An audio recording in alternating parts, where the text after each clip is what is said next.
With globalization, countries, cities, companies, they all are a melting pot. So it's just natural that intercultural conflicts are more common.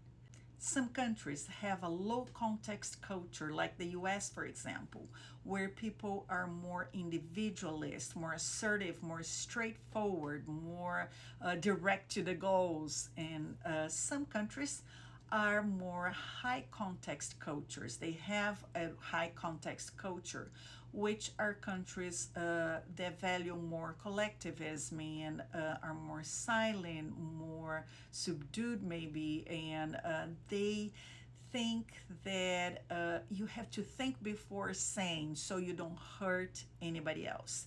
There are sayings in the US, for example, say what you mean and mean what you say, which is very straightforward. And in Japan, for example, they say, don't say anything that might hurt someone else. So you can see the difference between a high context and a low context culture. I'm going to give you an example. I'm originally from Brazil, which is a high context culture, and moved to the US over 20 years ago, which is a low context culture. So in my first management job in the US, I was super excited and super happy to be a manager. It was a victory for me, right? And one day, my boss arrived to the office and told everybody that she was pregnant. Oh my God, it was so exciting. So in my mind, the way we do that in Brazil, I went immediately and gave her a big hug. Well, in Brazil, we kiss and hug, even if you don't know the person. First time meeting, yeah, we kiss and hug. So for me, it was super natural to go and give her a big hug. Oh my God, I almost got fired because of that.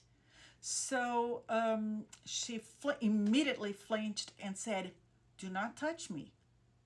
I don't hug even my daughter." And I was like, oh my God.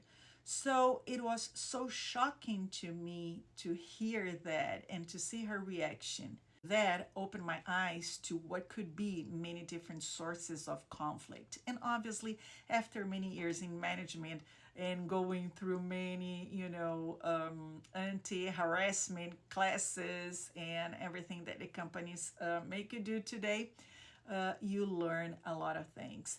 But that told me how important it is for you to get to know someone else's culture.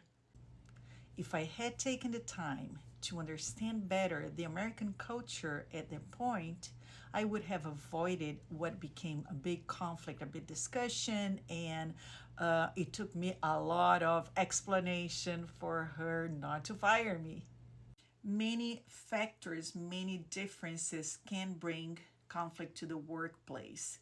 And one thing that we encourage in this kind of case is, since mostly every company now has people from all over the world, is take the time to understand the other person's culture, her beliefs, why they do what they do, why they act the way they act.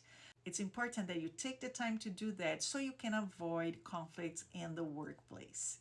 I did write a blog about it, so if you want to have more details and understand it better, just go to marthawaremediator.com. And to get more information about mediation, facilitation, negotiation, conflict resolution, don't forget to follow me, like this video, but also share with your friends, okay? See you soon.